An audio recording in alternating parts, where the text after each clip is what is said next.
All right. I think I got it. I got audio. Yeah. There we go. I got audio now. There we go. All right. Wait till a few folks get up in this joint. Who's sending me a message?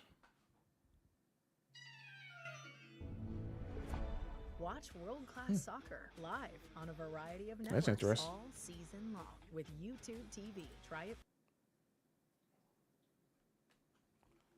All right. Let me turn my screen on.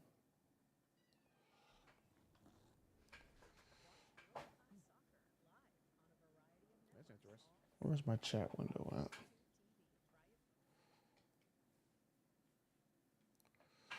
Wait till we get a few folks up in this joint.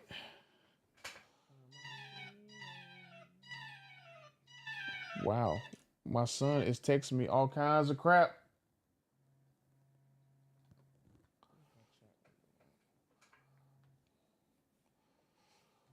Why is my son texting the crap out of me?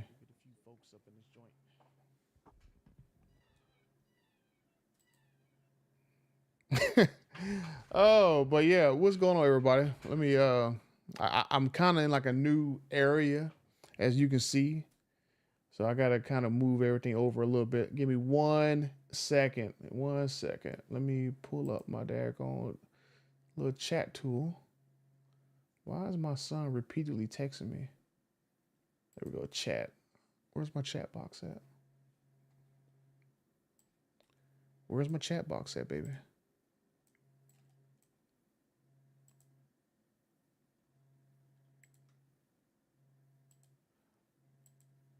Where's my chat box? Oh man.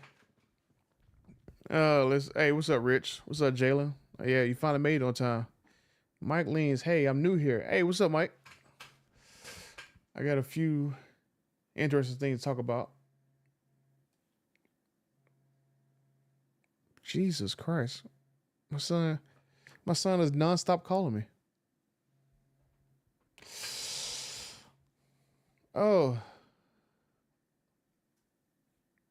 Why won't this thing give him my chat doc?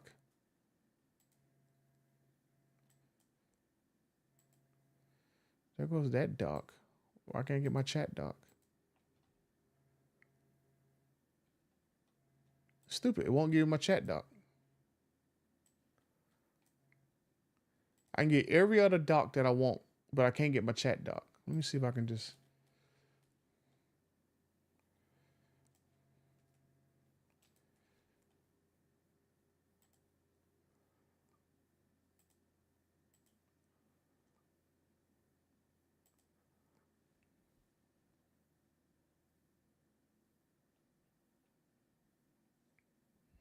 All right.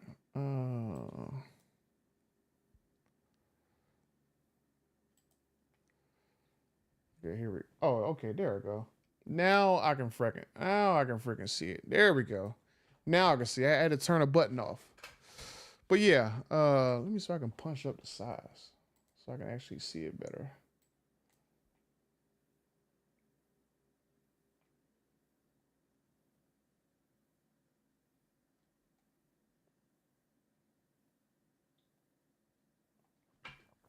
But yeah, all right. Let me see.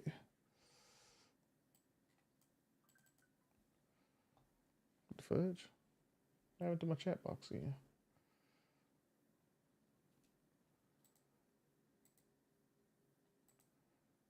Oh, it put it right there. Oh, if I double tap on it, it puts it right there. But yeah, just give me 1 second. I'm gonna be able to go and get into this. But yeah, my Demon 170 does have problems. And my house has problems too, because as you can see, I'm in a new location and my upstairs is hot because my AC unit went out. So now I'm down in my basement because it's cooler down here. So that's why I haven't been making videos over the past week, because it's been extremely hot and I've had to remove every single thing around here. But yeah, let's get into the issue with my Demon 170. Now, my Demon 170, as I said, I think about maybe a couple weeks ago, I alluded that there's something going on with my particular Demon. So a friend of mine, we were riding together on the highway. We weren't riding together on the highway. I was driving in my Demon 170 and he was driving in his Hellcat, and he noticed that I had smoke coming out of one of my tailpipes. And so I don't know exactly what that means, why one particular side of my car is smoking and the other pipe isn't. I don't know, but I need to get it checked out by a dealer. And in the past couple weeks, I have not been able to get it checked out by a dealer because of the whole CDK nonsense. And now all the dealerships can actually take on service right now. But then I got an update by my dealer today, which I've been waiting for almost 2 weeks to get an update for. And they said that I probably, because they got all these other people scheduled in front of me, that I probably can't get into service to check out my engine until 2 weeks from now. So I gotta wait until like I think she said like the 18th, something like that. Something crazy, but I gotta wait 2 weeks from now to see if there's something wrong with my Demon 170. So between that with the engine, and then I'm gonna have to reset my radio because I still cannot use my performance pages. So hopefully, fingers crossed, in these next 2 weeks, nothing's particularly wrong with my engine. Let's see. We think about the sales numbers that came out. Did the sales numbers come out today? Or I'm pretty sure the sales number came out today. TK would have said something to me because TK OC Motivator, they're like my bro masters. So I'm pretty sure I would got them to tell me what the numbers were, but I don't think it's gonna be good. I actually snuck on a dealer call today about them doing all their July sales events and stuff, and so they're trying to push people into buying products because no one is buying stuff. So you're gonna see a lot of incentives that they about to come out and advertise. I think the biggest thing I seen was for like the Hornet. It's supposed to have like 72 months at like 2.9% interest or whatever, and then you're supposed to have like 90 days of no payments. So they're really trying to get people to get in there and trying to get people to get in these Hornets and stuff to get them moving with 90 days of not having to pay for it. And then I think they said they're gonna do another big one for the Bighorn. And then Stellantis is trying to get these dealers to get their old inventory out of there. So they're gonna give them between $1 and like $5,000 of bonus cash. So if you're trying to get like a previous model year vehicle, like 2023, 2024, you can haggle them for a couple extra grand because these dealers are getting that extra money from Stellantis. So just know that if the dealer is not willing to take off another $2,000, whatever their best price is, go to another one. Go ahead and tell them you already know how much bonus cash they're getting from Stellantis, and they're going to make that money back. So I don't want to really beat the dealers over the head, but they did, like OC Motivator said, they did bring this upon themselves with price gouging for those last call cars. And now here they go begging us to buy cars from them when we have plenty more opportunity to buy cars for someone else. Greg Anderson, sounds like Ring's valve guys. Don't. Oh man, I don't want to hear that, Greg. I do not want to hear just something wrong with my valves. I hope it's something as simple and as goofy as as a spark plugs being like not gapped correctly. So I'm hoping that is the case. But I did put E85 in my car, and then that's when it started to smoke. Like no one has told me up until that point that I had smoke coming out of my car. And then once I put E85 in, the same day I put E85 in the car, then it started smoking out of one side. They need to beg for our business. Yep, exactly. They need to beg for your business because of all this last call nonsense, they honestly need to. And all the prices of these vehicles are still way too high.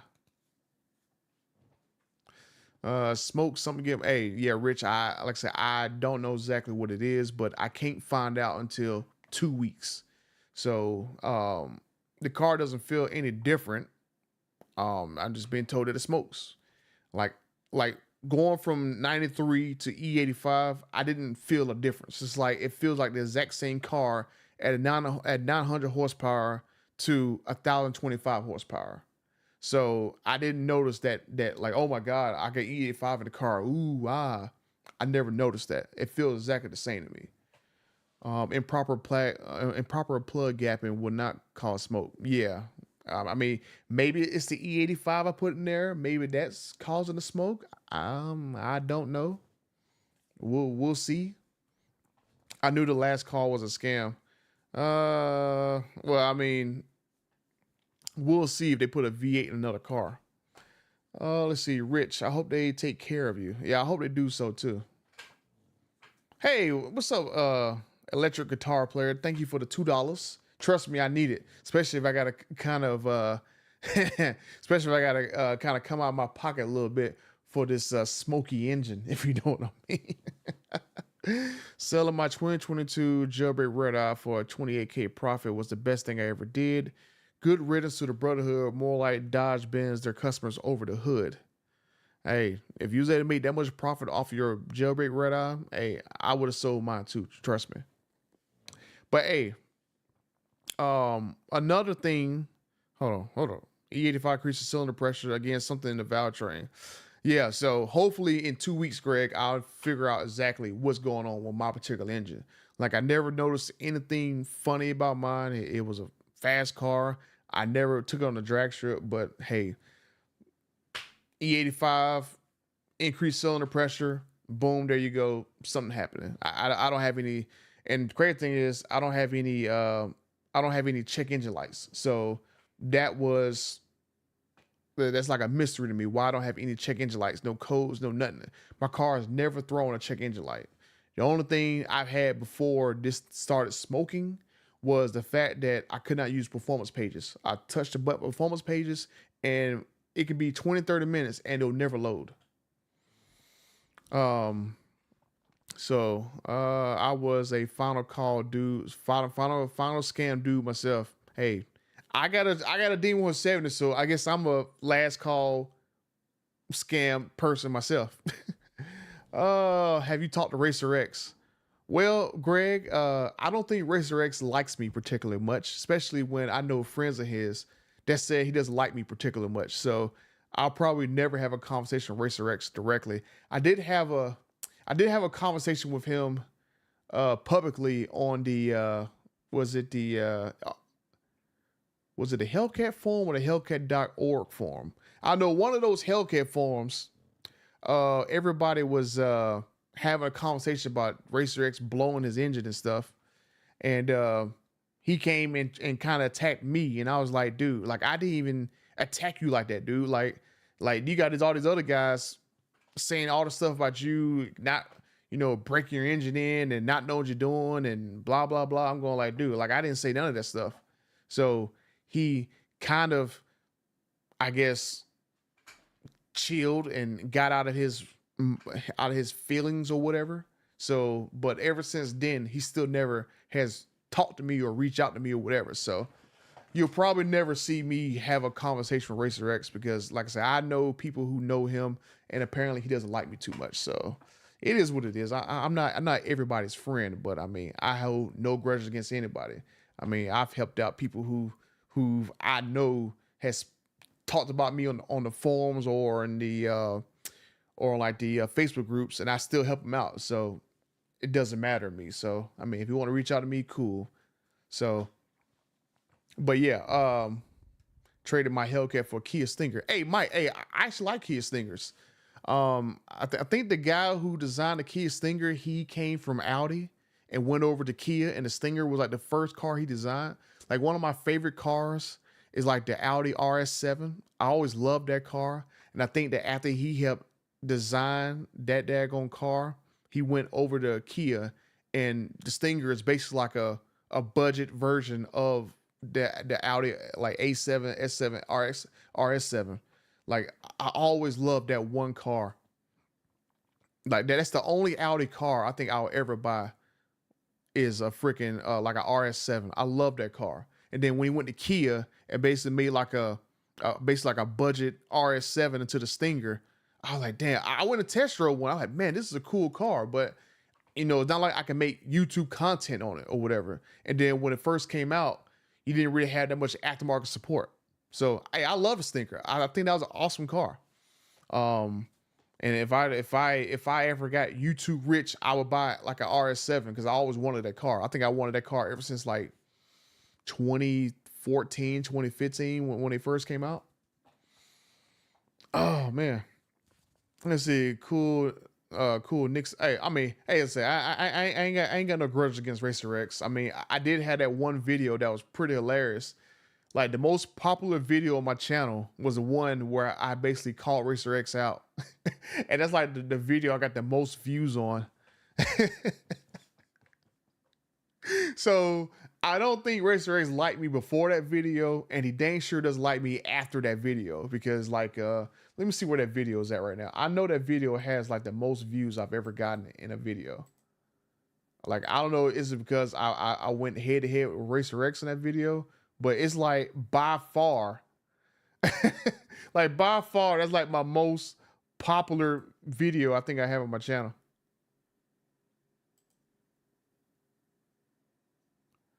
Yeah, that video got like 448,000 views, and my next closest video has 372,000 views. So I got way, I got like, and this is like within what, oh man, it probably what 8 months I gotten all those views, 400,000 in 8 months. So yeah, I don't think he likes me because of that video. Oh, oh, let's see. Let's see who got the most Hellcats on the lot. I know there's a bunch of Florida dealers and California dealers that have a bunch of Hellcats because they marked them up.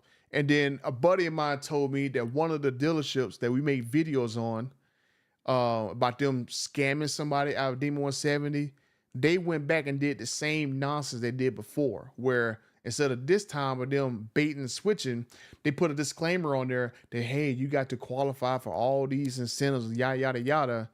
And if you don't, it's $15,000 over sticker for a Hellcat. And that's why all these Florida dealers have a crap ton of Hellcats on their lot. Oh, let's see. Oh yeah, Jalen. Yeah, you remember that video, huh? Like Racer X, he was sitting right there. Racer X was sitting right there when they were talking about the Charter Daytona. Let me make sure that that's the right one. Yeah, that's it right there. I'll put it right. I'll put it right there in the chat. Let me go back in the chat.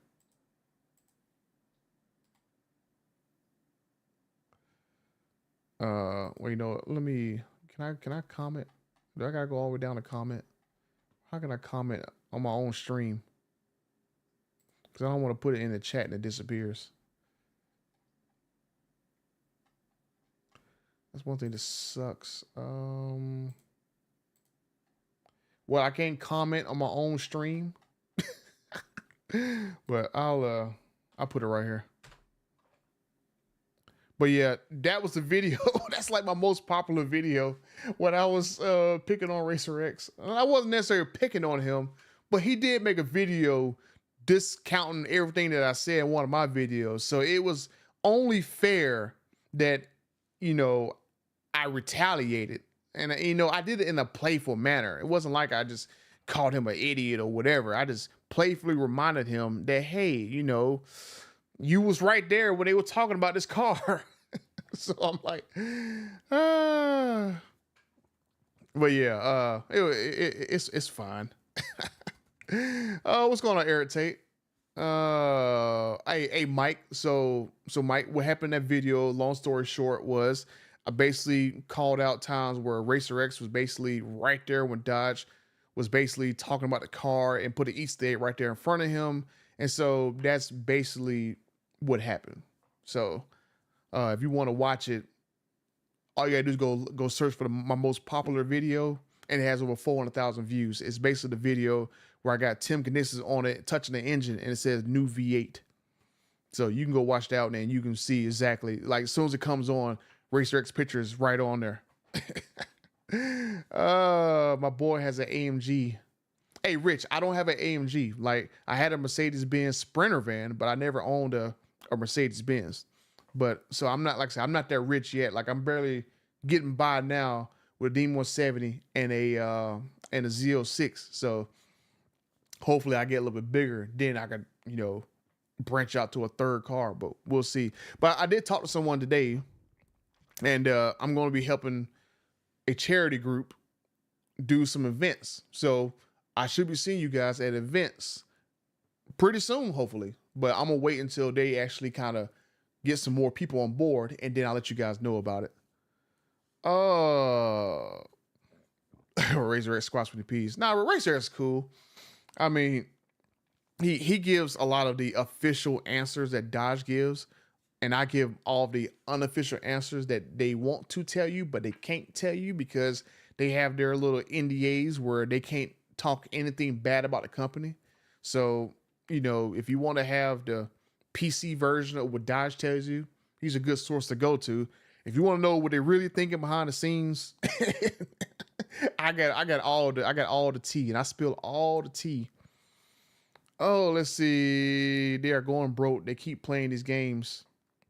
Yeah, Mike. So the dealers, they're struggling, and Stellantis gonna give them a bunch of bonus cash to get those older vehicles out of inventory, because as long as those vehicles are still sitting there, the dealers aren't ordering new vehicles. So I'll just say that if you're gonna go buy a product from these dealers and it's not a 2025, 2023, 2024, all those vehicles, they're getting at least between $1 and like $3,000.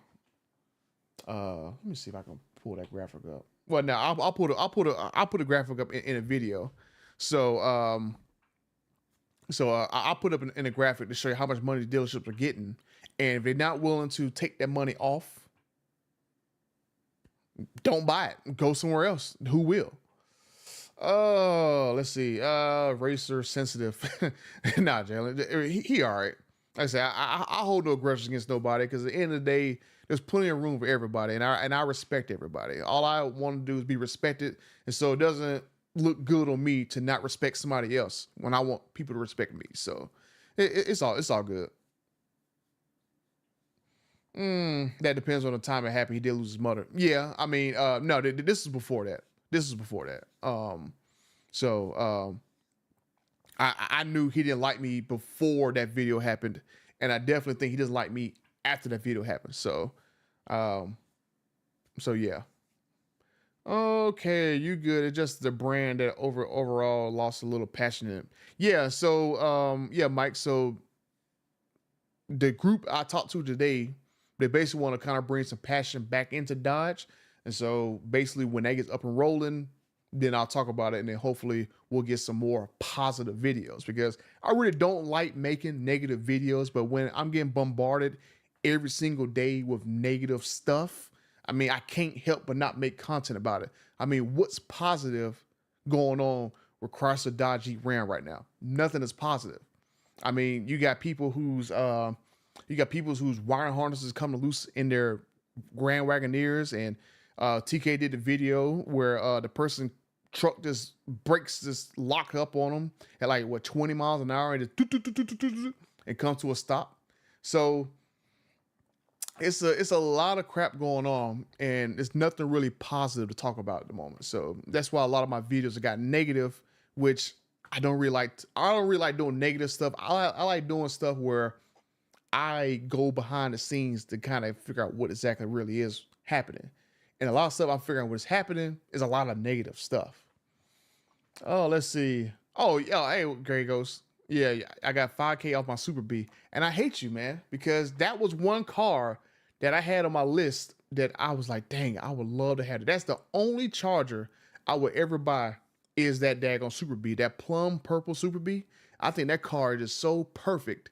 And I wish Dodge would have made it to a Hellcat. But to me, oh, it's pricey. Very, very pricey. Very, very, very pricey. Oh, let's see. Carlos ruined Dodge so quickly, it's ridiculous. Yeah, that was crazy. That whole JD Power stuff. Dodge went from first in quality last year to dead last. The only brand is worse than Dodge quality right now is Rivian. That is the most craziest thing that blows my mind. Like Dodge has worse quality than basically Tesla does, and Rivian is a little bit worse. Oh man. But you the man. I love your videos. Thank you, Michael. I try.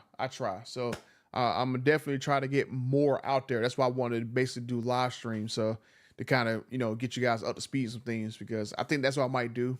If I can't get a video out Monday, Wednesday, and Friday, I'm gonna try to get a live stream out Monday, Wednesday, and Friday. So at least you guys get updated on stuff that I'm hearing in the background. Oh, let's see. My red eye Hellcat Challenger went wild yesterday. All the lights and dash and shifter and all warnings came on. Head to the dealership after the holidays. Glad me and my son wasn't stuck in LA County traffic. Yeah, I mean these freaking last call cars is crazy. It is wild what these cars can do sometimes. Oh, let's see. Been thinking about adding a last call wide body to my collection. I've been hearing a lot about quality issues. I mean, honestly, if I if I was gonna go grab a Challenger or Charger right now, if it wasn't for that Super B, then I'd probably go get like a 2020 or 2021, or something early after Stellantis took over, before they started changing all their suppliers. Because when Stellantis came into power, I knew a guy who, let's just say, was part of procurement. And so he was telling me how Stellantis was like bouncing checks back then, and they were trying to move over to different suppliers. And so that's why I'm thinking 2021 is probably like your best year, 2021, maybe some 2022s. But after that, the quality just stepped down because they went to cheaper suppliers. And so that's what I would target, like a clean 2021, somewhere around there. I probably one that I would target, because my TRX in 2021, it was absolutely perfect. That was a perfect truck. And then once they started putting in all that daggone Uconnect 5 nonsense, the quality started to taper down in TRX. I mean, that first year, that 2022 TRX, that's like the most buggiest radio year ever. So if I was gonna get a TRX, I'll either get a 2021 TRX or a 2023, because that 2022 model, all I kept seeing on the forums, radio issue. So it's wild. Oh, let's see. I left Dodge. Yeah, I mean, I'm gonna keep my D170 as long as possible. I would love to go find my VinMatch 2018 car and pair both of them together. And in terms of other Chrysler Dodge Ram products, I think the only other thing I would probably do is maybe a Viper, if the prices come down on those. Other than that, I think that's it. Like I wouldn't necessarily buy a Ram truck. I think I like Ford HD trucks better, because I actually owned one and I liked it. So I think I would do a Ford HD truck, honestly, but I wouldn't do a Ram truck. There's nothing wrong with Ram's quality, but I think the Ford HD trucks look more aggressive than Rams, and I like aggressive looking vehicles. Them Jeep Wagoneers are dangerous as hell. TK mentioned that people can lose their lives because of system malfunction. Well, no one has yet, and that's the thing. No one has yet, because there's been a couple of people who have said that their Grand Wagoneers, while just riding on the highway, boop, all of a sudden just went dead, and then the braking system just stopped, and boop, boop, boop, boop, boop, boop, boop, boop. And that's like the tires skidding, and like the transmission getting locked up.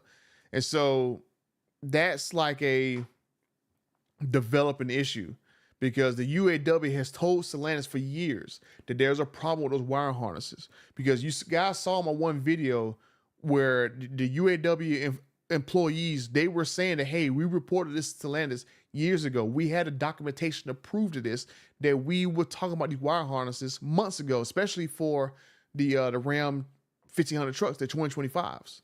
So these 2025 Ram trucks are going to have this same issue as the Wagoneers do.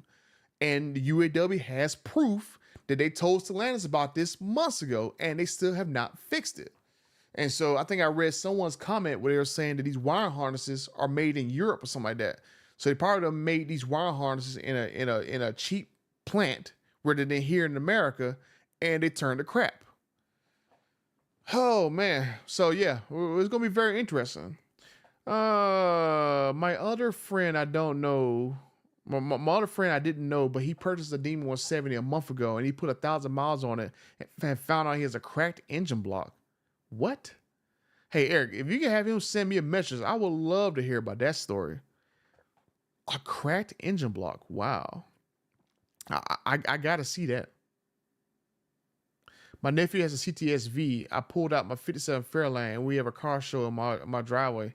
Yeah, I mean, hopefully I get the rest of my cars fixed. I have a car show in my own driveway because I got two 67 GTOs, two 70 Chevelles, a 69 Camaro, my Demon 170, a 69 Chevelle, a 72 Dart. So I got a lot of stuff, and they're all gonna be highly colorful. So I think I'm gonna have a nice little car show. But yeah, them CTSVs, I was actually looking at some today, and I was like, man, like I still like those things, especially the older ones. Oh man, I remember the day was like real nice when I came out of high school. Them CTSVs, I love those cars. That was back then. That's one of the only cars you can get that was like had that much power and a stick shift. String and a sting. I have a string and a sting. Oh, I have a sting and a sting. And I was looking at Mustangs today too. I was like, oh man, you can get one a decent GT in like the 50K range, and then put a supercharger on there for another about 10, 12 grand, and boom, you have 800 horsepower for under 60 grand. Ouch. Let's see. The news was talking about the sales. I am in Michigan. The sales was in the 20 something percent. Oh yeah, I was on that dealer call today, and they were saying that they only moved 20% of the inventory, and so they're trying to get the dealers to get these vehicles out of their inventory so they can move about 30% of their inventory to get down. I think the dude said they want to move 30% of the inventory so they can reduce their day supply by 40 days or whatever. So we'll see. But I mean, if they don't slash prices, they're gonna be stuck. Let's see.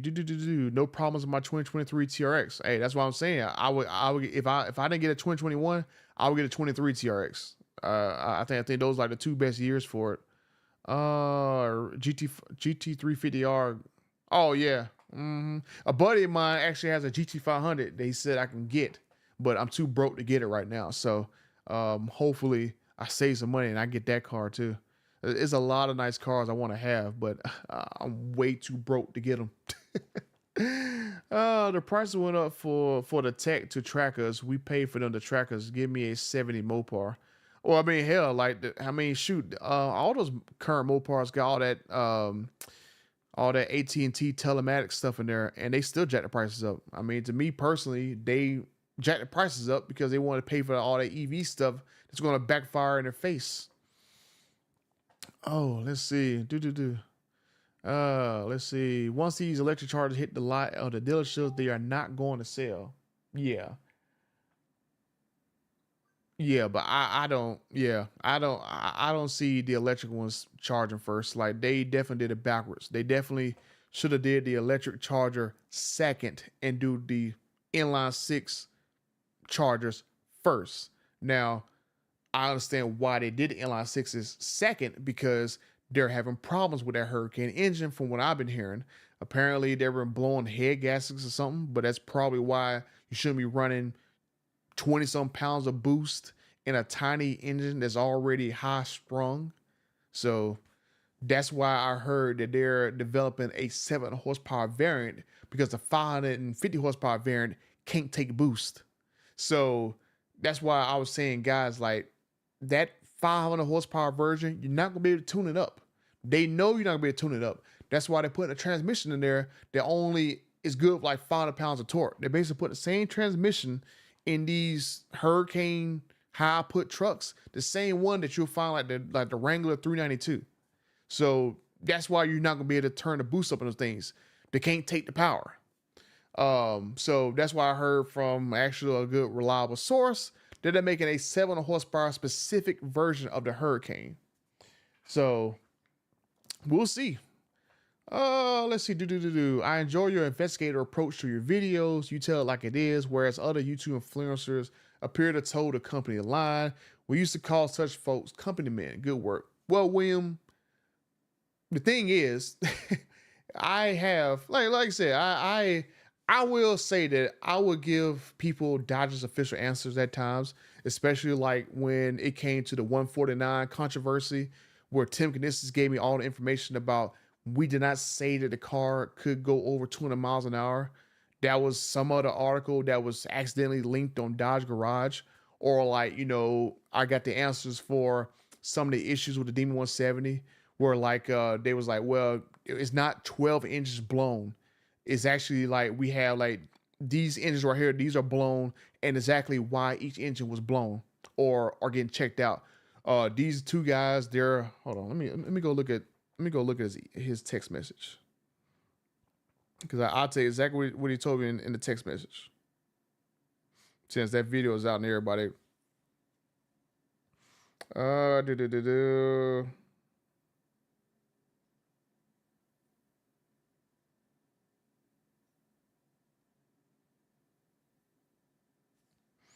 Yeah, so he's saying he's talking about, there's been some misfires issues, some catalytic converter issues, and a spark plug gap issue that we know about. Let me start from the beginning. Got the facts. Some of these have been inspected by our field engineers and not the dealers, so I know it is accurate, and TK's garage is wrong. There have been some misfire issues, some catalytic converter issues, and some spark plug gap issues that we know about. On the engine replacements, one of them was a balancer failure, one was a plug dropped an electrode, and two was heavily tracked cars running E85 and following just a normal maintenance interval had excessive leak down. One car had thousands of miles and most at wide open throttle, dang near a development car level of use. There's one being inspected right now for an oil leak cause to be determined, but that is the only one. And so that car with the oil leak, that's one I made the video about with the missing bearing. So I'll see if I can, let me get my screen on. Here we go. So this is from Tim Knissis. So if you guys want to pause, like I said, that's from Tim Knissis. That's what he told me. So if you want to pause that, like I say, if you don't think I talk to people from Dodge,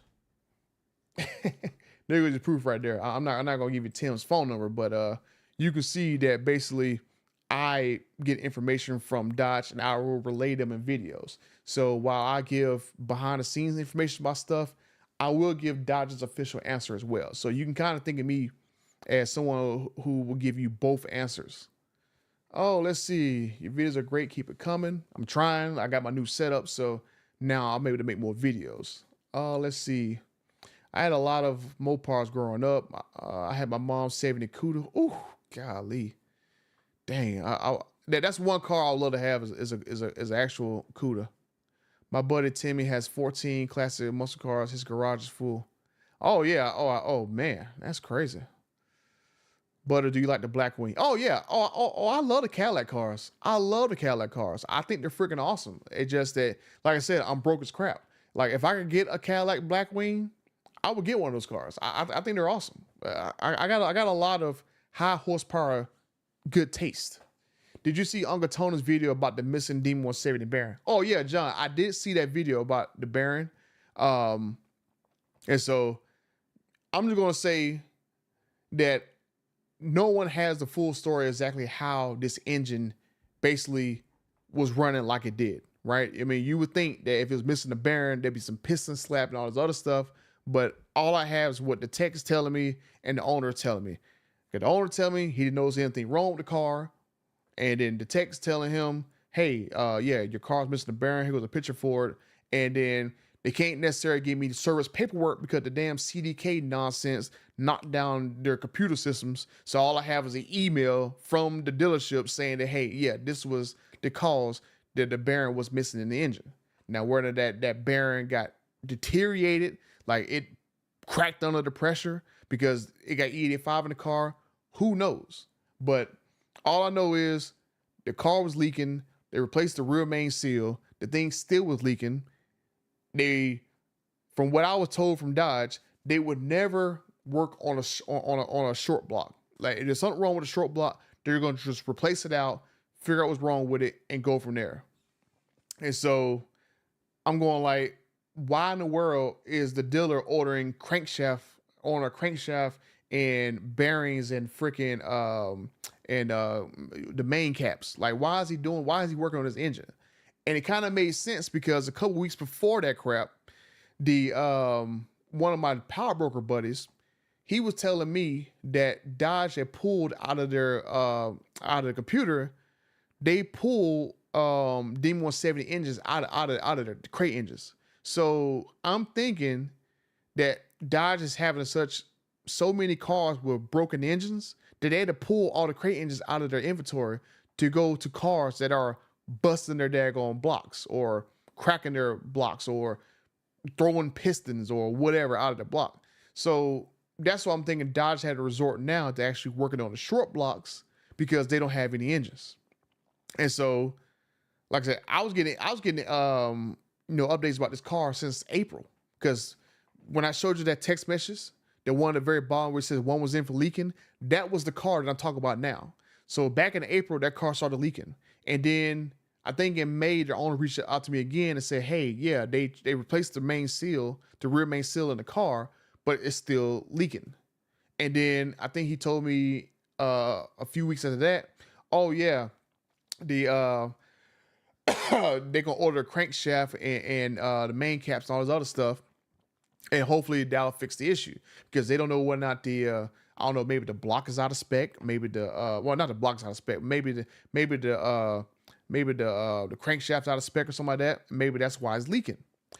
So I'm going like, okay, that's crazy. And then he calls me up one day mad because now he needs a whole new engine, which I'm like, okay, I understand the problem, because some people say that, oh, well, these engines don't have your VIN number stamped on the block. They do have your VIN number stamped on the block. They have like your last four of your VIN stamped on the block. So in the future, in 20, 30 years, when someone's looking for a numbers matching D170, that D170 is not going to be it. So I can understand his frustration with having to get a new block, especially when a car he's only driven maybe a couple hundred miles. So, like I said, and this owner, I've talked to him for, several months. So and then I'm getting like messages and photos and all this other stuff about his car. So, hopefully after this whole CDK nonsense goes down, I'll be able to get the actual paperwork from the dealer other than email. Get the paperwork and show, hey, yeah, boom, boom, boom, this is what happened to the car, and yeah, this car needs a new engine. And so everyone else who's had engine replacements on the D170, those were not like full engine replacements.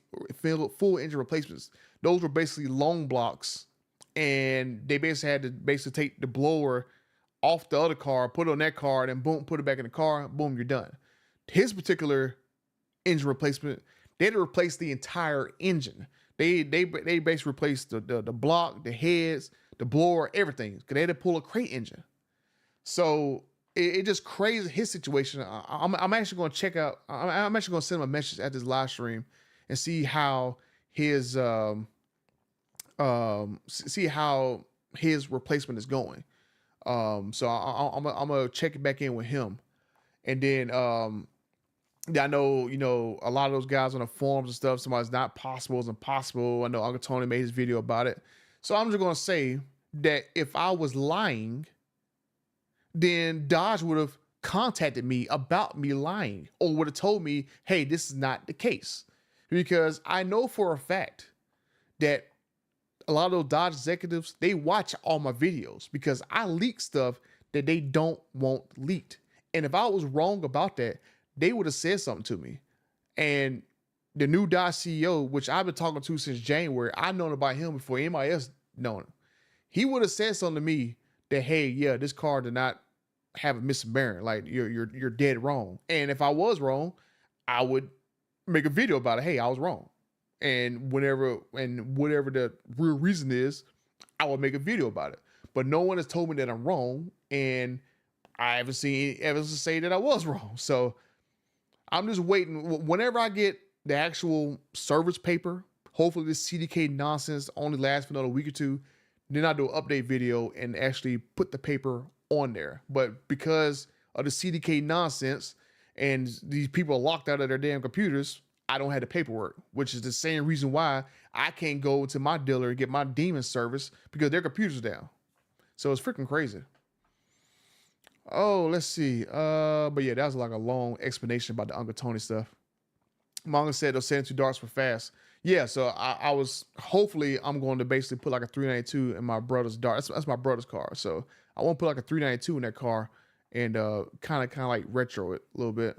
I have a 2015 first year Hellcat and a 2019 first year Red Eye with 0 issues. Oh man, you got the best of both worlds fresh, Greg. My neighbors have a Wagoneer. It stops running well doing 50 miles per hour. They have to restart it. It's been shot many times. Yeah, these Wagoneers are a disaster, and they definitely need to fix that. Thank you, Greg, for the $4.99. I appreciate that. I definitely need it. Oh, appreciate that. Oh man, and that was my 10th. That was my 10th super. Yeah, let's celebrate their 10th super on a live stream. I appreciate that. Thank you. I haven't got many supers, but I do appreciate it. $4.99. Thank you.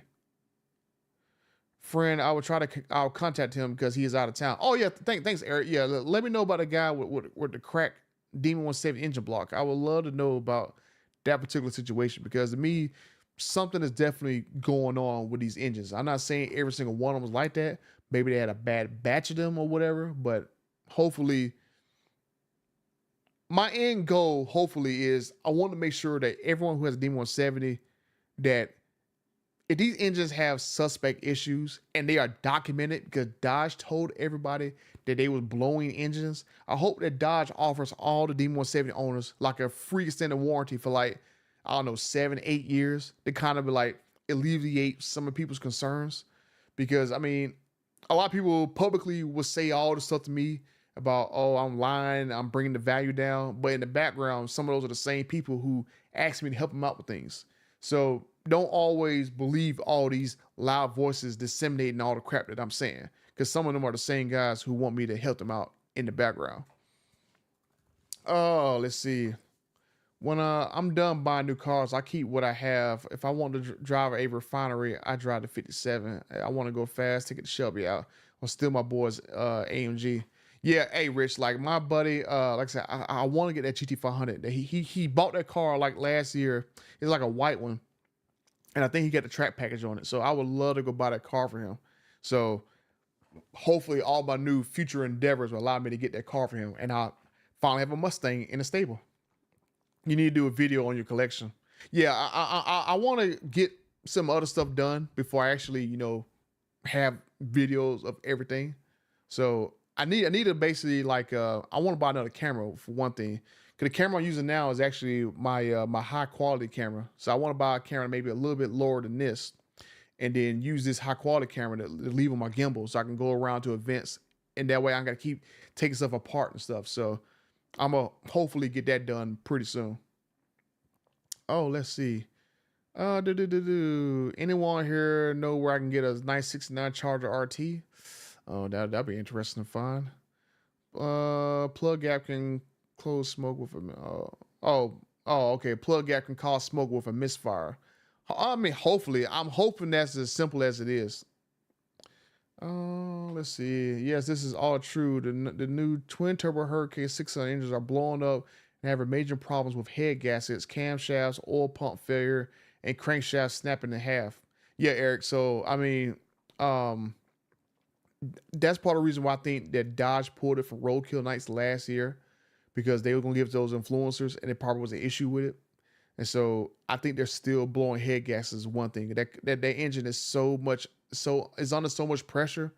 I don't think it's going to be able to take going, some of these guys doing much more power. So that's why I heard from someone pretty big that yes, they are making a 700 horsepower dedicated Hurricane for more power. So I think that basically gonna be like the Hellcat replacement, but I don't know if people is going to buy a BMW sounding freaking Hellcat. I just don't know how that's gonna be a very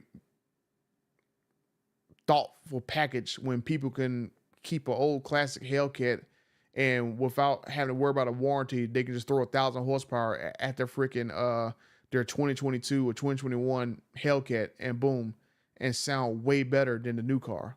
And then the new cars, I guarantee you, people are going to snatch those engines out of them and put Hellcats in them. Like the only thing I heard that was a problem with the new cars is the strut towers just basically need to be modified because you need like maybe an inch or two of space for the engine to have like decent clearance against, I guess, against the heads. But I mean, hell, somebody an inch, somebody boom, take a big old sledgehammer, da da da da da da da da da da, and there you go. Let's see. The motors won't live long on that boost longevity wise. Yeah, Mike. So we will see if that quality is gonna hold up. Let's see. Motors are electric, engines are gas. That was the front bearing and the balancer that was installed backwards. Let's see. Oh, I want to make sure I get through every single one of these. So I always want to make sure I respond to everybody. Let's see. That was a front bearing. Yeah. Yeah, like I'll get when I get the actual service documents, I'll definitely put them up and actually have the actual exactly what happened. Cudas are hard to find and come by because most of them people own or some are in barns somewhere. Yeah, I would love to have a Cuda, but I mean, if companies that make it so daggone expensive to get a carbon fiber one, because like what was that Finale Speed will be making licensed Cudas and chargers from Dodge, but it's like 200-300 grand. Like, come on, man. Like, I mean, if it was like 150, I can understand, but 300 grand, crazy. I got a 2020 CT6 Platinum Super Cruise, my daily. Oh, that's nice. Yeah, I like a lot of GM products. I am like a GM person because my daily driver is an '04 Chevy Avalanche. But only thing that put Mopar on my map was the Hellcat. And then once I got into the Hellcat, that's when I started liking. I like, damn, that Cuda is that's a very nice looking car, especially the old Cudas. And then I like, dang, the old Challenger was a nice looking car. Like, dang, the old Charger nice looking car. Those are my three nice looking classic Mopars I like, but only because of the Hellcat brought me onto it. But like I said, at the end of the day, I'm a GM person, so that's why I like the Corvette and I like the Camaro. The Baron wasn't there at all. Both two, the top and bottom halves. Yeah, I mean, I don't know. I mean, we'll see. Like, I saw 9 in the picture, so I assumed just the bottom was missing. I mean, so I mean, hell, I don't know exactly how it was installed. Like I said, maybe both of them, maybe that other Baron was just sitting in the daggone oil pan, or maybe the guy who who did the install did something weird. But I mean, you never freaking know. But I said I'll get the daggone information. Let me daggone chart my watch. My watch is about to die. But yeah, let me go and get through these. Frank, can you please do a report on the Jeep Wranglers and Rubicons because they're having major issues with rusting out with the steel bodies and the aluminum bodies. Yeah, I didn't know they was rusting. Like it kind of sounds like the same issue with Ford having a lot of rust on their F-150s and stuff. But yeah, I'll definitely look into it. What do you think 10 years from now? What do you think? What do you do 10 years from now? That suck with the engine issues. What? I mean, hopefully 10 years from now, my Demon still runs and don't have no issues with it. That must be before Racer X's failure. Yeah. Supposedly they tested every engine. Yeah, apparently from what Tim Knissis told me, every Demon 170 was put on a dyno. But let me see. Did he tell me how long they was on a dyno for? He told me in a text message. That's one thing I love. When people communicate with me, I have it in text messages. But he told me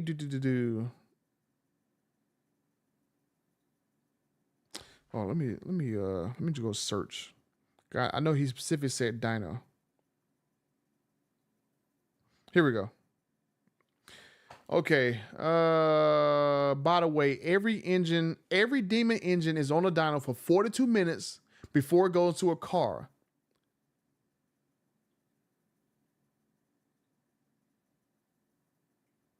Okay, yeah, okay. So when I talked to Tim Knisis about the harmonic balancer issue, that's why I told him about this, because the dealer tried to void the D170's warranty because he went 100 miles an hour in the first 100 miles, and that's why Dodge denied his warranty at first. And as I say, all this is in the video. So I argued with Tim Knisis that, hey, it doesn't matter if he went 100 miles in his car in the first 100 miles. That engine would have blown up or seized up at 1,000 miles, 2,000 miles, 5,000 miles, whatever. That harmonic balancer was improperly installed. And so, this is what Tim Knisis told me. He said, by the way, every Demon 170 engine is on a dyno for 42 minutes before it goes in the car. Unless the customer is leaving something out of the story, that should have never happened. And it did happen, because as you guys seen, he got his engine replacement. And I showed you guys the service papers on that one, that the dealer has said that the harmonic balancer had seized the engine. So that Riddell was 100% true on that story. And I have Tim Knisis text me about it. I can't really show you this one. Hold on, let me just screenshot it, and then let me cut out the dude's email address. So yeah, okay, here we go. Okay, here we go. Hold on. Let me I gotta put my screen on the that way all y'all guys can see it. So like I said, this is what I got text from Dodge. There we go. So hopefully you guys can see it. But he said every Demon engine is on the dyno for 42 minutes. That's what I was told. So I don't know how that issue happened with the harmonic balancer, because apparently that got through this whole dyno test. Now, maybe when they dyno test these engines, that they only do it at idle, or maybe they run these engine ins for 42 minutes. So it's like, how did it happen? It should never happen, right? But apparently it does. So it's like, I don't know. I'm just lost of words. Because he specifically said 42 minutes. He didn't say an hour, 2 hours, 3 hours. So maybe I'm just assuming that these engines are on the dyno at idle for 42 minutes. So maybe that's why these engines are going on, because they didn't run through the rev ranges. And then, okay, you would have caught this one demon, because this one here blew up at like 99 miles or 93 miles, something like that. Oh, let's see. Yeah, okay, so here we go. Supposed to test every Demon 170 engine. Yep. Not numbers matching would drop the value. So that's why the guy who's needs an engine replacement, he's kind of mad, because he wanted to leave his car for his son. He was going to maybe just drive it a few miles every year just to keep everything lubricated and stuff. But now he has a car that he spent over sticker for that won't be worth as much as somebody else's car who has a number matching block on it. So I know Stellantis in the background offered him an extended warranty for free to kind of make up for it. And so I'm going like, if you're going to offer him an extended warranty, why not offer everyone an extended warranty on their cars, right? Make sure that everyone is taken care of if this is an issue that you intentionally pushed out. Because something tells me that they knew they were blowing engines. They publicly said they were blowing engines. But maybe Carlos Tavares was like, hey, you know what? Bump it.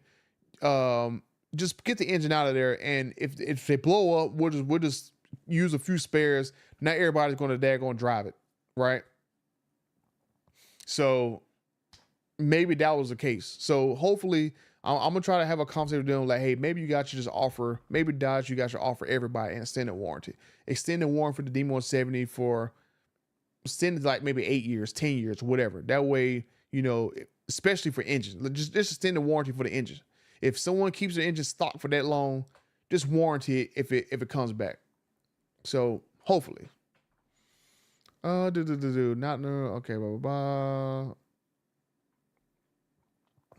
3300 D170s, are they rare? Well, I mean, they're not rare as some of these other cars, right? Because you had like what 5 Daytonas, 500 freaking Black Ghost. So it's not a rare as some of these other cars. You had what 1,000 of those Mopar editions. So it just depends on how rare we're talking. Let's see, 33. Oh, hold on. I'm getting kind of behind. I'm at to speed through these. Oh, the problem with these Jeep Wranglers and Rubicons rusting because of poor quality paint process from the factory, and they know these issues are going to problem coming back. I mean, that was the same thing with the Ford trucks. They had a bunch of paint issues and they was rusting up when they're sitting out in that field in Kentucky. My 57 Fairlane had 21,000 original miles. Wow. 312 Thunderbird V8, nice car. That's an old salad ice cream car for the kids at the shore in the summer. Where do you live at, Rich? The kids love it. They should do at least an 8-year powertrain warranty. Yeah, they should definitely do an 8-year powertrain warranty. Oh, thank you, Grey Ghost. Appreciate it. Hey, $100 to go towards me trying to find me my own Super B. I appreciate that, man. Thank you. Thank you for giving me 100 bones. I appreciate that. Now I need what, like $69,800 to go for my own very own Super B to copy you. Oh man, I like all the muscle cars, even the Corvette. Oh my, did I just say that? Oh yeah, hey man, I got a Corvette too, so I really want D170, but the quality scares me. Yeah, I mean, but I think if I was to buy D170, I would buy one that actually has miles on it and not one that's been sitting.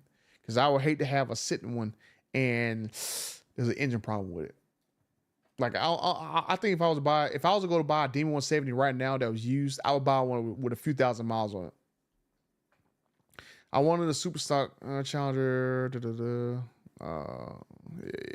Yeah. That's one thing that kind of pissed me off. YouTube Car Spotter. Those dealers, they load those super stocks down rather than build them as race cars. Like I think I want to see maybe 1 or 2 dealers that actually built it as a race car, but the other ones were loaded with stupid stuff. The top bearing wasn't in the cap on the pick. Yeah, like I said, that's probably right. I wish GM didn't nerf the Camaro every time it came back. Yeah, Jalen, that's one thing that kind of pissed me off with the Camaro. Like that Camaro should have been a great car, and I like the Camaro. I got a '69 Camaro, but they just don't know how to.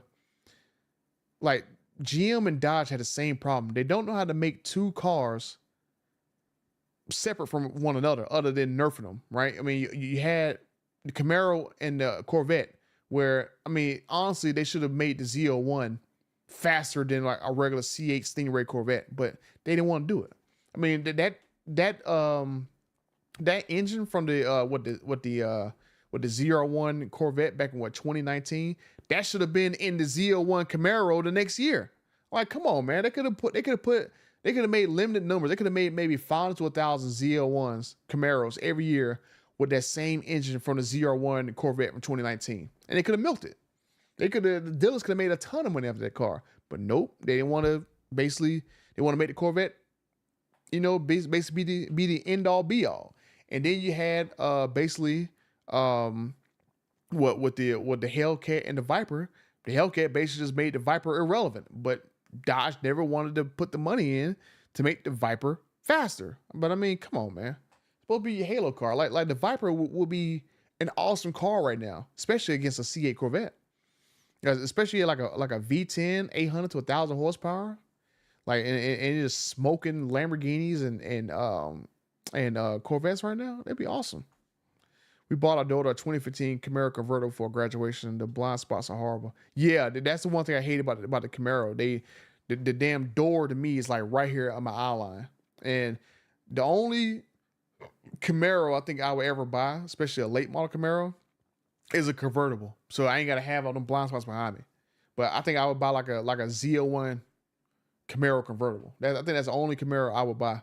Because every time I went to go buy a Camaro, I could never get over the blind spots in that car, and I never wanted to buy one because it's so hard to see. Let's see.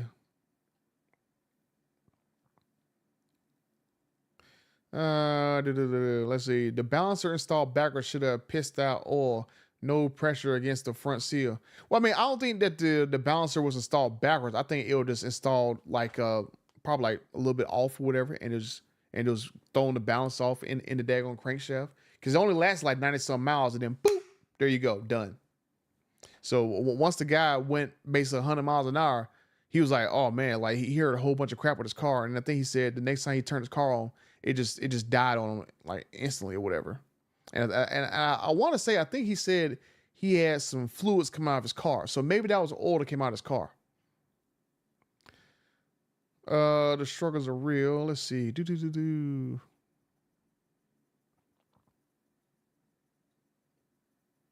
I have fat thumbs. I know the feeling. Have you seen OC Motivators members only video about selling the Demon 170?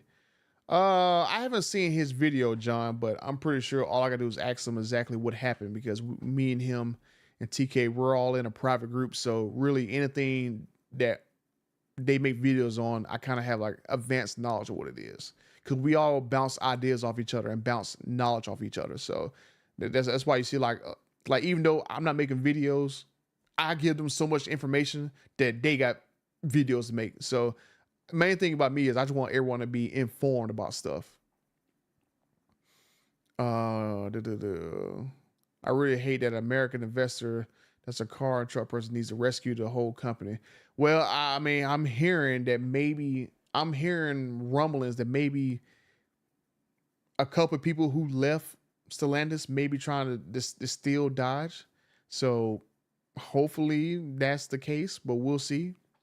Let's see. Engine dyno. All Hellcat engines are on an engine dyno for 42 to 45 minutes. Yeah, Greg. I mean, that's exactly what Tim Knissis told me. And I showed the text messages. That's exactly what he told me. That it was on there for 42 minutes. But if it's sitting on the engine dyno, are they going through the RPM range or just letting the car run at idle for 42 minutes?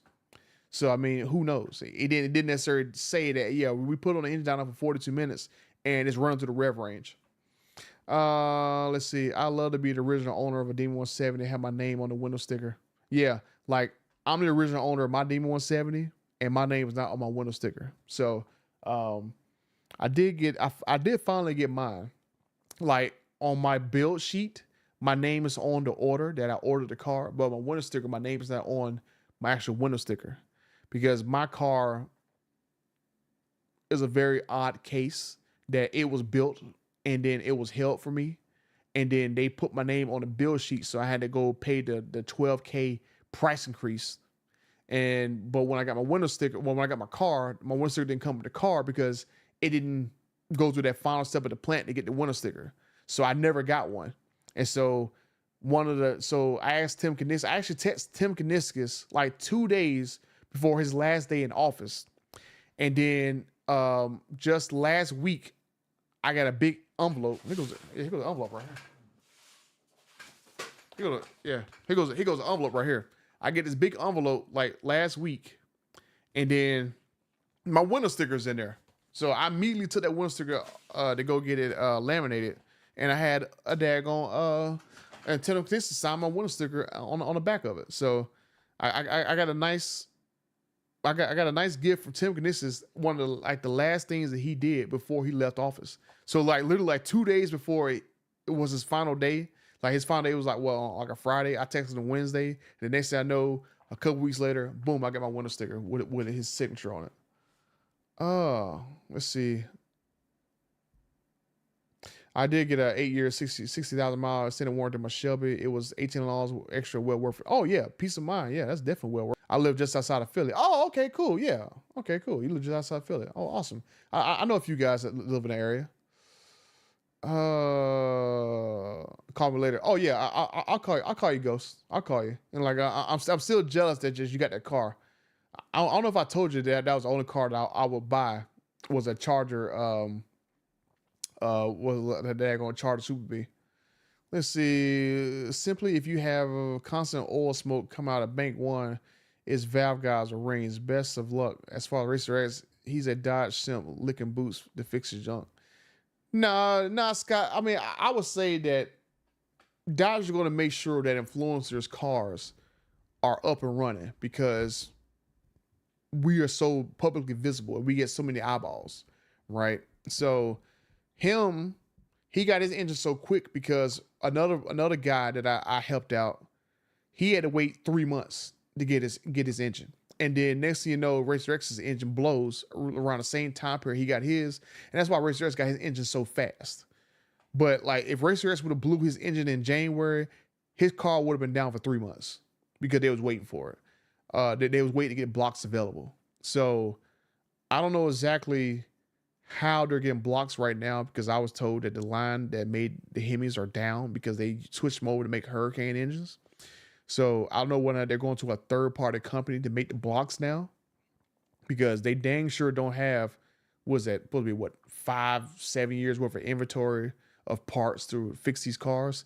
So I say I don't know for a fact, but maybe Dodge is going to a third-party person who is making the blocks for them for these engines because it kind of doesn't make sense that they don't have, I don't know, maybe 1,000, 2,000 D170 blocks or short blocks just sitting waiting. Like they should have made like 5,000 total. And then that way, if half of them blow, you still got coverage. And then they know dang well they put those D170 blocks in direct connection. Guys are going to buy them and swap them into their cars. Like honestly, they should have made an extra 1,000 blocks. Like if not 2,000, they should have made at least 1,000 extra. And so why these engines are not readily available, something's kind of fishy there. The Corvette is GM's baby that can do no they can do no wrong. Oh yeah, trust me, I know Jalen. That's why I'm interested to see. You know, if they make a Camaro electric vehicle, are they gonna make that electric vehicle faster than a Corvette? Because they dang sure they won't make anything faster than a Corvette. They'll nerf everything. So would they nerf the electric vehicle too? Because if they make the electric vehicles faster than the Corvette, then they're gonna be like, oh well, who's gonna buy a Corvette when I can buy an electric Camaro half the price? So, my 2019 Red Eye original body were only 600 produced. Man, yeah, you got some good rarity right there. Yeah, the chief is engineer for the Camaro, Al Oppenheimer, was super passionate. He wanted to beat all the competitors so bad, but GM put him on an EV duty. Then they stopped updating Camaro practically. Yeah, I mean that fifth gen Camaro, I thought that was an awesome car, especially like when they made that Z28 Camaro. I think that was an awesome car. That cause then they put out a 427 in that car. I'm like, man, that was like that'd be the only other Camaro, model Camaro that I would get. I would get a convertible ZL1 and I'll get that freaking, what was that, 2014, 2013, somewhere around there. Z28 Camaro. The one is like a track car. Those would be the only two Camaros I would get. Let's see. You can't install the balancer off. It has a keyway, the right way or ass back. Hey, I mean, I don't know. I mean, it just crazy how, I mean, well, I do know, Rich, that when they installed it wrong, it was grinding into the block. So I don't know exactly if they put it on backwards and that's why it was grinding on the block. But if it was grinding on the block and it was on the dyno for 42 minutes, then they should have been able to catch it on the dyno. Like, how do you have a harmonic balancer mounted backwards? It's not down on power, but it passes quality check. Like, it doesn't make any sense. Like the engine failed within 93 miles or whatever. It did a 0 to 100 mile per hour run and then it failed. So they're just telling me that when they put them on a dyno, they only do it at idle. That's the only thing I can guess. But even when it was at idle, was it not already chipped out of the block? Did no one notice this? Like, how did this engine get past? Because it 100% is a factual story that her monster balancer was improperly installed, whether it was backwards or wrong, or they didn't push the key in all the way. But something was wrong with that harmonic balancer, and it got out of quality control, and it got to this guy's car. So how did it happen? So that's just a crazy thing. Oh, let's see. And the original designer for the Camaro, Sanjip Lee, said wanted to fix his design, but GM wasn't too concerned. The Camaro concept back then wasn't supposed to go into production from what he said. Oh yeah, I mean, yeah, Matt, like if that was true, like all they had to do was just lower the doors down some and narrow narrow that quarter panel. You'd have great visibility out of that car. That's my one gripe. I mean, I know there's a lot of Camaro lovers, but I mean, that car has terrible blind spots. It's probably like the worst blind spot car out of the big three, and that's why it was a vehicle that no one wanted to buy. The Camaro stopped being sexy in 1969. Yeah, I got a 69 Camaro sitting right outside. Did it leave the book sheets in the car? I did find mine in the Shelby. That's nice to have. I didn't get mine in that one. I didn't get my book sheets out of my car. Grayson, I like the 70, 75, 77, the right around glass. 69. Yeah, I got a 69 Camaro sitting right outside. The dumb Charger is what got me into locking the Dodge Charger. Yeah, I thought Dom's Charger and Fast and Furious was cool. I just wasn't like I didn't particularly like that particular body style. People are right for pushing for GM to bring back their performance division Pontiac. Oh yeah, and I'm like I'm hoping if they bring back Pontiac that Tim Kniss is the CEO of that brand. Like between that or Ford, I hope Kniss is getting in one of those brands. Or as many people has been fired from Stellantis, they can literally start their own brand. Like all they got to do is just buy the freaking the rights to Dodge from Stellantis. Stellantis, all they are is about a payday, and they don't necessarily want to make cars. All Kniss has to do is get an investor to basically give them money to buy Dodge and Chrysler and just branch off. I mean, honestly, all they need is Dodge, Chrysler, Plymouth, those three brands from Stellantis. Give them like a huge payday, because that's all Tavares wants, is to make money at the end of the day. He's all about money. So if they go buy Dodge, Chrysler, and Plymouth, it's over. I mean, they can easily make trucks and SUVs out of Dodge. They can I mean, Plymouth, they can bring back they can bring back a freaking minivan back in Plymouth. Yeah, the minivan in Plymouth. Chrysler, they can basically make it like their I mean, honestly, to me, I think Chrysler should have been like their Mercedes brand. It should have been like their AMG brand. Like you should have had like the highest quality interiors in Chrysler, and give them Hellcats. Like imagine having like a freaking Chrysler 300, and it was redesigned to be sleeker. It was had a way better interior. Like it had like either Rams or Jeeps interiors in there. Give it a way better interior, and then give it a Hellcat engine. A 700 horsepower 300 that has like AMG styling inside. Oh man, and like the crazy lighting and all that stuff. I think 300 would be a popular car. I think it would. It's just like when it first came out, it was a very popular car. Car and Driver had a live stream and said that Pontiac ad was a joke, and they were surprised people didn't get it. Now, I mean, honestly, I don't think, Matt, that Pontiac ad was a joke, because if it was a joke, we would have heard of GM saying that they were going to basically file a lawsuit against someone using their trademark, because Pontiac is a trademark. The Firebird logo is a trademark, and they would have basically, filed a lawsuit against that crap. And then Car and Driver knew that when they saw that ad, they was like, "Oh, okay, GM had to be a part of it. They had to." And there's talks about GM bringing back the Pontiac division for NASCAR. I mean, it's possible. Let me skip down. If GM makes the Corvette SUV, I'm about to scream. Yeah, that'd be hilarious to make Corvette SUV. That'd be stupid.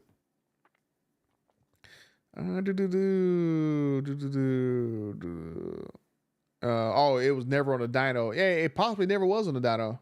Across 300 red eye. Yep. Oh yeah, but like going back to Demon 170s, right? So I had a few people who are Demon 170 owners. They reach out to me, and they were saying that there are some peculiar issues with trying to get some of these demon accessories out of the concierge. Now I've tried to call concierge probably like 2 or 3 times, and apparently now they don't answer the phone. Like they basically you call concierge and you have to leave a voicemail because no one ever answers the phone. So I don't know whether or not Solanus has reabsorbed them back into regular customer service, but apparently concierge just doesn't even exist anymore. Um, and I was talking to the CEO about this today, Matt McClear, that there's issues getting some of these demon accessories. Like apparently Dodge went to a vendor, and this vendor is not really a big shop, but this vendor is a person that's making some of these accessories. And apparently this guy has gone rogue, and now he's making demon branded accessories that Dodge did not approve. And I'm going like, huh? Like this whole demon stuff is getting way more out of hand. Like the more I actually look into it, because it's like it's crazy that this is going on, and that now I got some people telling me that, hey, yeah, you know what? I tried to go get the carbon fiber rear seat delete panel from Direct Connection. I mean, not Direct Connection, from Dodge, from the concierge, and the concierge is telling them like, hey, you know what? You cannot get the rear seat delete panel on carbon fiber anymore because it's unavailable. But then I got other people telling me that the vendor who actually makes the carbon fiber panels, I'm not going to say the company's name, but those of you guys who actually had D170s and have talked to this particular company, you know who it is. But that company is taking orders directly outside of Dodge. So it's like, what the freak is going on? And then apparently other people telling me that they are offering freaking helmets. It's like $3,000 for the D170 that basically looks like it's a licensed piece of material because it has D170 logo on there. It has like your plaque and stuff on the face piece on there. So it has a bunch of Dodge logos and stuff that you would think that it'd be a trademark. But then apparently, from according to Dodge, that's not in a Dodge licensed product. So it's like, what in the heck is going on here? So it's like, I'm hopefully from when the CEO was telling me that he's gonna have concierge call me tomorrow. I hope it's Katie because I like talking to Katie because Katie's like one of the main enforcers within Dodge from what I've heard from some people. So I hope Katie's the one that called me. If you're watching, Katie, please call me. Please. I would love for you to call me.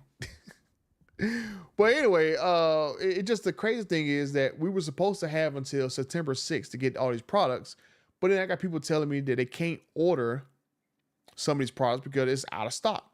But then some people are going straight to the daggone vendor and they're going, oh yeah, we'll make it for you. Just give me a deposit and then we'll basically just make it.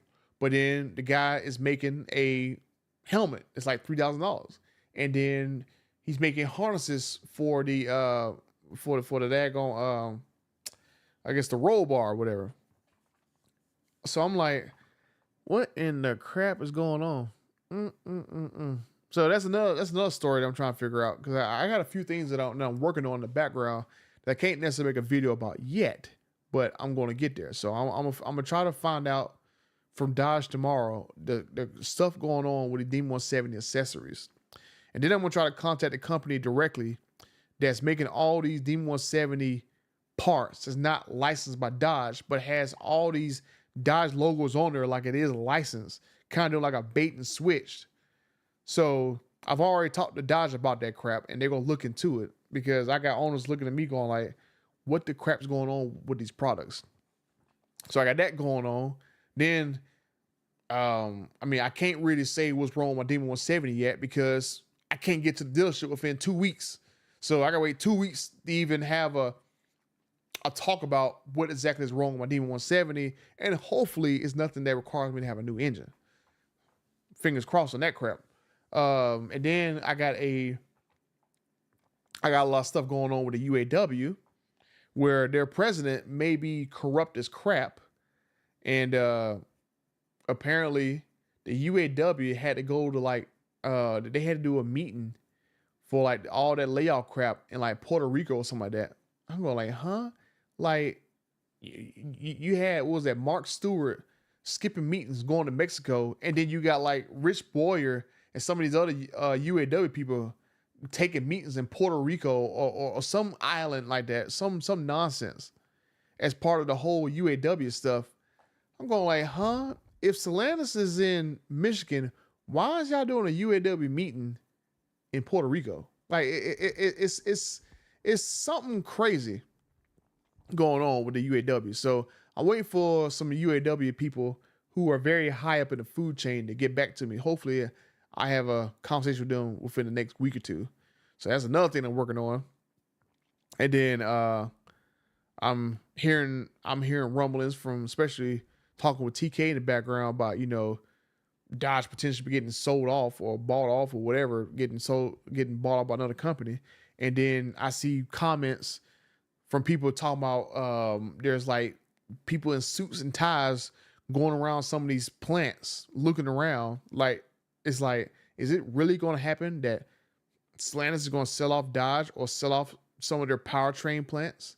Because they said they're going to try to shave off 30% of their cost. And their biggest gas guzzler is Dodge, because they don't have the same, you know, EPA protections as trucks and SUVs. So maybe Dodge and Chrysler is getting knocked off. Maybe that's why they moved the girl from Chrysler over to freaking they moved her from Chrysler to have Ram too, because they're gonna get rid of Chrysler too. So it's like, it would make sense for Stellantis to get rid of Dodge and Chrysler because they get EPA fines because they are cars, not trucks and SUVs. So it'd be interesting to see if that happens. But yeah, it's a lot of stuff to go through. So I'm definitely going to get back making videos pretty soon. Hopefully, I'll probably make one for tomorrow, especially talking about my car, and then especially with the bearing issue, I gotta wait until the freaking dealership system stop being hacked so I can give you guys the actual paperwork about the bearing. I don't want to out the dealership and say, hey, look, this dealership, blah, blah, blah, said, hey, this is the car that had a missing bearing. Some guys know exactly what dealership it is because their car was in there for service and they seen that particular car. So there are some people that know exactly what dealership this car is at.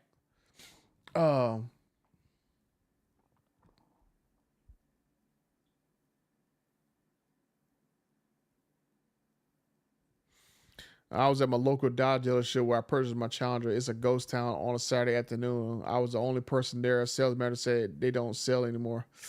I mean, they brought it upon themselves. I'm just saying, Robert, they brought it upon themselves.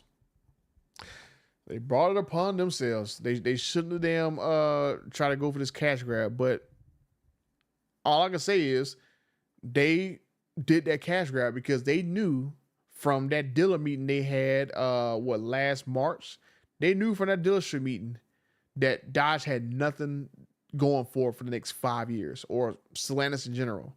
There was nothing that they could charge over sticker for the next 5 years after that dealership meeting in Vegas. So they was like, oh yeah, mark everything up because there's nothing here. There's nothing here. So, I mean, what's coming? I mean, what's coming that we've seen this year, right? I mean, the only crap that's coming this year that we know about is an EV charger. The EV Ram Rev, from what I was told, is pushed back because it has problems going down the assembly line. The Ram charger was pushed back. That hybrid Ram truck is pushed back because they won't get the Ram Rev on the road first before they get the electric. They won't get the Ram Rev on the road first, the all electric Ram first, so they can get people to actually buy that. And then what you got? The Wagoneer S. I heard that crap has a lot of problems with it because it's basically the same exact systems that's in the Charter Daytona, and that's why that car fails. Apparently what the Jeep Recon is supposed to come out, but no one knows when that's coming. So I mean, Stellantis said they're releasing 8 cars this year in North America, and here we are in month 7, and I've seen 0. I mean, where is these 8 cars that Stellantis said they're going to release this year? Are they going to release 1 or 2 cars a month for the next 6 months? Oh God, it's just so, or hell, next 5 months. Like, what's coming out in July? There's no car coming out in July, right? So you got August, September, October, November, December. You got 5 months to release 8 cars. 5 months, and they have no ETA when Charger Daytona is gonna be fixed. They got no ETA when the Wagoneer S is gonna be fixed. I mean, what else is coming? Like, no one's even seen a Ram Recon Mule spotted anywhere. I mean, I don't even know what the other models is. I think the only other vehicle coming out this year that may be still on track is like the new Ram HD trucks. They're supposed to have the same systems in it that the 2025 Ram trucks have. But the problem that crap going to be is they're going to have the same issues with the wire harness because they're using the old cab. So that's going to be freaking funny. So I just don't get what their thing is. So it's a lot of stuff going on, and I don't see them releasing 8 cars in 5 months. I just don't see it. Just don't see it. I mean, if anything, the only thing that they can do that'll save grace with them, they gotta release. They gotta bring back a Hemi. Like, as long as they bring back the 5.7, I think that they would basically be okay. If they put a 5.7 in the Charger Daytona, I think that'll smooth over a lot of stuff. If they put the 5.7, maybe in the Wagoneer S, I think they will be fine. But I don't know. I just don't like that new Charger Daytona. It's way too smooth. It's kind of hard to see Dodge going from an aggressive looking Charger, red eye or whatever, back to a silky smooth Charger Daytona. Like, it just doesn't. It's like they stepped backwards in design. Like, that design, like, it should have been the old design, and the current car should be the new design. It just backwards to me. But I don't know. Like I said, what's coming from? Like, I haven't seen a single car that Stellantis said they're coming out with that dealer's going to charge over sticker for. I mean, who gonna pay over sticker for an electric car, right? I mean, why pay over sticker for a Charger Daytona when you gonna get a Tesla that's gonna beat it easily, right? That Charger Daytona Scat Pack, it's gonna get beat easily by a Tesla Model 3 Performance. And here we go, July, and they're supposed to have the configurator online in May, but they had to pull the configurator down because the car doesn't work. And so it's like, we still don't know in July how much the car is going to cost. Like, no one has any idea. Like, they won't release any numbers. So, the new Ford GT better have deep pockets. Yeah.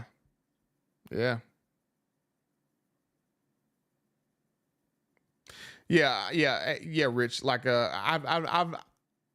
I liked how I liked how the 350 sounds, that 350R, because I've actually heard one in person.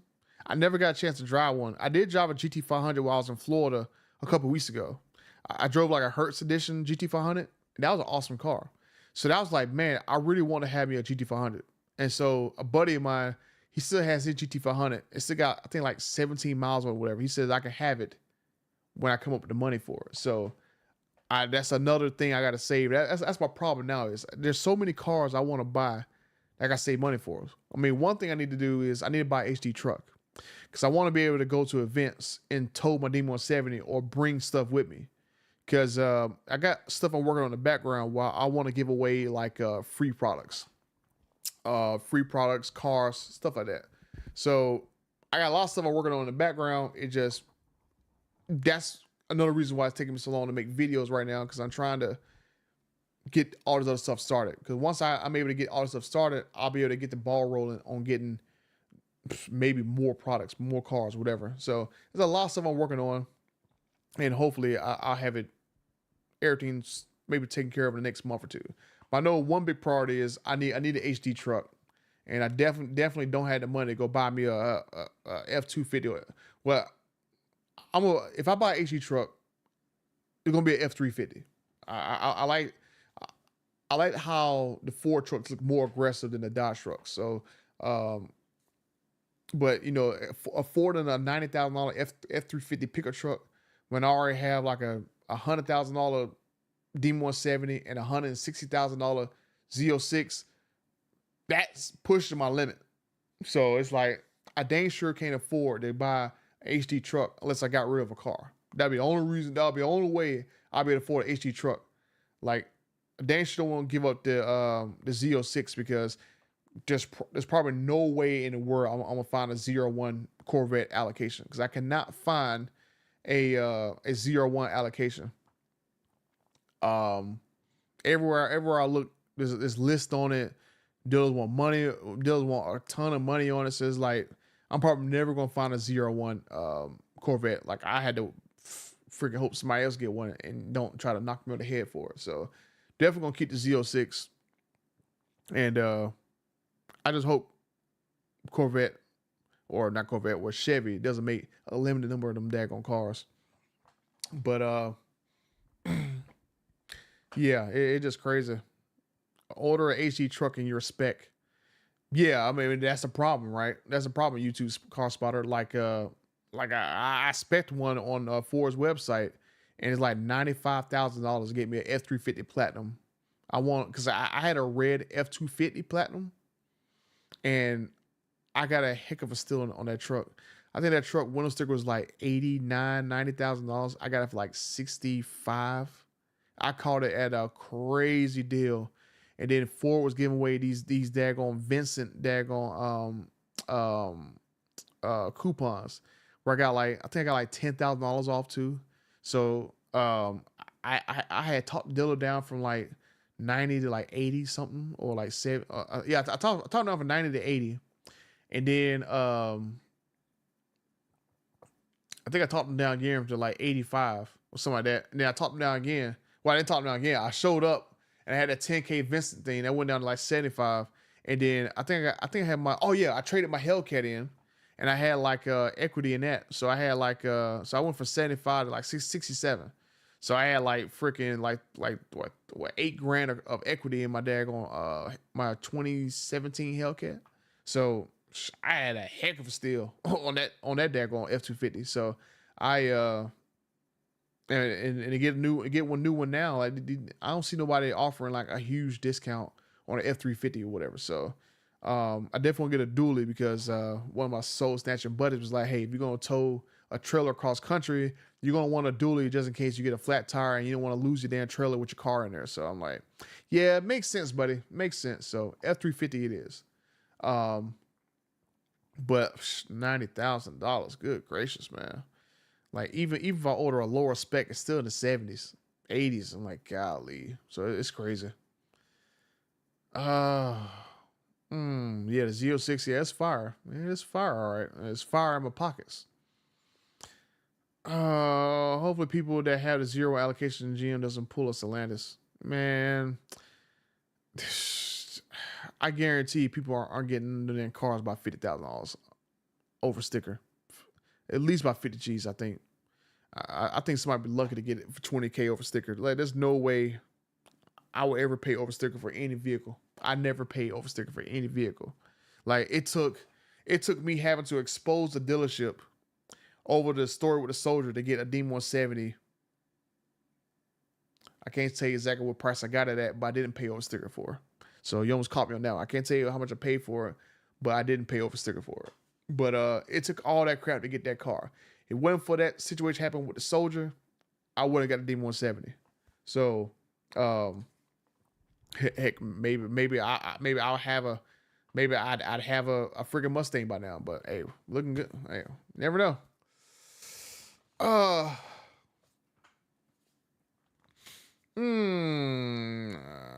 don't want any subs. Hey, Butter, checking in. Looking good, my man. Ditch the 170 while you can. Also motivated got rid of this. Hey, car wash. It's kind of hard for me to get rid of my D170 because I have such a unique story with that car. Like, that's a car that Dodge personally gave me. Like, right? So my car and the soldier's car, like Dodge gave us both those cars. So my car and the soldier's car, they are very closely related. So it's like me and his car goes neck to neck of exactly what happened with those cars in the background. I was hoping that me and the soldier would kind of get together and we can kind of tell the story together of our cars and how they are closely related. So maybe I might just make the video anyway of how exactly I got the car and why me and his car is exactly related. I just wish I just wish my car was able to go through the whole jailbreak program too. I wish mine was like that, but I would have got Sublime Green anyway. I don't think there's any other Dodge color I would have gotten other than that Pink Panther. I don't think there's any other color I would have got my D170 in other than Sublime Green.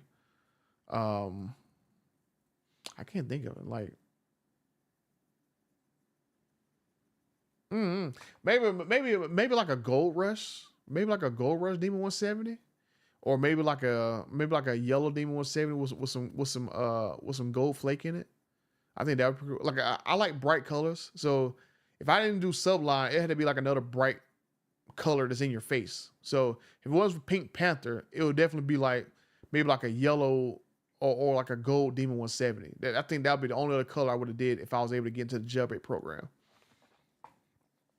I did pay 5 over on my Shelby. The other deals were, hey, 5 over. That's pretty respectable, especially everybody else is 40K over.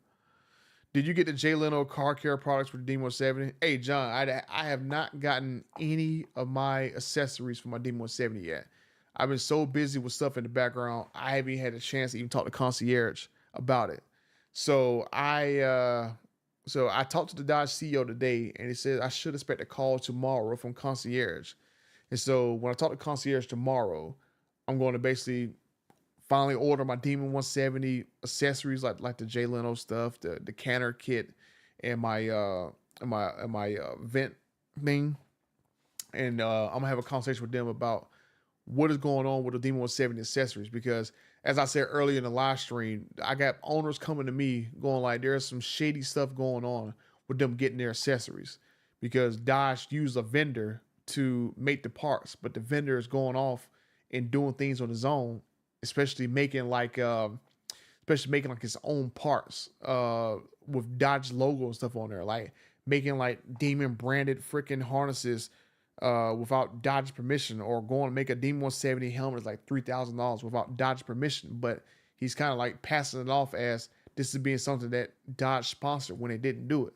So hopefully I'm gonna have a conversation with them about that tomorrow and just basically update everybody on that, because I mean, we're supposed to have until September, I think 6th or 7th, to order all those other Demon 170 accessories, like the car cover, the rear seat delete, the parachute kit, all that stuff. But apparently, concierge is telling some people that they don't have those parts available. And I'm going like, it's supposed to be said until September. And nothing said that these products are available in limited quantities. Nothing said limited quantities.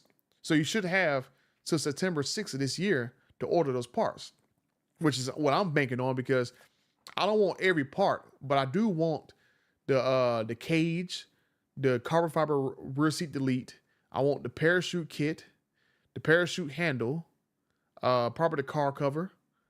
I want to say I think that's about it. So I want like 5 things, and that's like maybe $10,000, $12,000. And I don't have $12,000 on me to go spend to go buy that stuff. Because apparently some people are telling me that it's taking them 2, 3, 4 months and no one has said anything to them. The vendor has basically went ice cold to them, taking their money, and still no products. So I don't know what the crap is going on with this vendor and stuff, but I'm going to call the vendor tomorrow. Hopefully I'll have a conversation with Dodge tomorrow about it and try to figure out what is going on. I still don't understand why dealerships can keep cars on the lot when they can sell them MSRP. Because hey, some dealers some dealers just need to have the extra money. But I mean, I don't understand why they don't feel as though you can sell vehicles at volume to get your money out, right? But I mean, these dealers know that these next gen cars, they aren't gonna bring a lot of money. Stellantis has basically killed their profit to keep the profit in their pockets. That's how Stellantis is making money. Like they basically over the last few years reduced the amount of profit that dealers have, and that's why the dealers feel as though they're forced to charge over sticker for these cars. So just because people can cite the numbers, people cite the numbers that Stellantis is doing so good that they're making money, they made all this profit. Yeah, because they took out of the dealerships' pockets, and now the dealers are charging people over sticker for those cars, and now everyone's pissed off the dealers, and no one's buying cars, and so now everyone's going to suffer once these earnings comes out the next for the first quarter, for the first half of the year, I forgot the crap, but for the second quarter, then I guarantee the third quarter earnings are going to get even worse because as the inventory shrinks, who's buying Hurricane Ram trucks that don't sound like the Hemi trucks from last year? Who's buying them? I guarantee people are buying Chevy trucks. I guarantee people are buying Ford trucks that have V8s in them. I mean, who's buying Hurricane Ram pickup trucks? You might have a random person here and there buying them, but it's not like they're flying off the lots. I mean, I see lots just filled with freaking Ram vehicles, right? Like even the Ford dealer that's near me, their lots is not filled to the brim full of trucks and SUVs.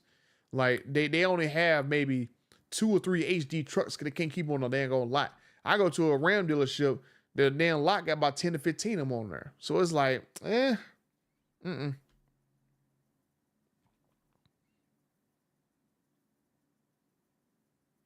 Yeah, sure. Yeah, most of the D170 owners should delete the back seat from the factory. Well, I mean, YouTube Car Spotter, that's part of my problem is, right? I wasn't able to spec my D170. So I had no choice but to take the car how it was, right? And there's a lot of people who they was not able to spec their car from the factory. Dealers basically placed the order themselves and loaded them up full of crap. And that way they can jack the price up on them. So I'm going like, that receipt delete should be readily available because a lot of people, they couldn't do that. So, I mean, there's only like hell, like, I don't know how many customer orders there were, but there's a lot of people who don't have customer orders who couldn't do that. Right. So I'm like, but heck, like, and then even some cases, if you want a red interior, you can redo a lot of crap in there. So to me, honestly, I would have ordered mine without a rear seat in it. But I mean, that rear seat delete, I mean, I do it. Like, I don't want nobody sitting in the back seat of my D170 anyway. So I take the bar, I take the rear seat delete, the parachute kit, the parachute handle, and I drive it like that. I mean, I don't want the rear seat in my car. Like, no one, like, I think my son has sat in the rear. My son has sat in the rear seat of my D170 like maybe twice. And it's only because I took a third person with me, right? But I mean, that's one problem that I have now is that I need another vehicle that has more than 2 seats in it. That I don't care somebody jump in the back of it. So that's why I want to get me a HD truck where if I gotta go run somewhere, I can carry 4 people and be done with it or whatever, right? Oh, I got a lot of people messaging me. Oh, yeah. Oh, speaking of the devil, there go the soldier. But yeah, I'm a how long have we been on here? Let's see much time been on here. Oh man, I've been here for almost 2 hours. But yeah, I'm gonna go ahead and get ready to go because I'm gonna go and probably record this video for tomorrow. Talk about my D170, and the issues I have with mine.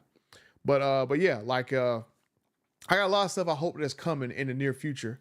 That I'm working with a lot of companies. I just talked to a charity today that hopefully we're gonna be throwing some events together, and I'm gonna get some of my YouTube buddies to help spread awareness on it, and then we'll be able to go have some nice Mopar events. So I'm really looking forward to doing that one. And this is gonna be mainly about the Dodge community, especially soldiers and veterans and stuff. So hopefully you guys we'll all see each other at an event in the hopefully within the next year. I know they say they want to throw on a few events a year, so hopefully I'll see you guys. Hopefully they'll throw some events in like Texas, California, maybe up in Maryland somewhere in there. where I can go. I want to basically make a commitment to go to every single event, and that way I can meet a lot of you guys in person. So like I said, I'm gonna go ahead and get up out of this joint, and I'm gonna see you guys later. And until the next time.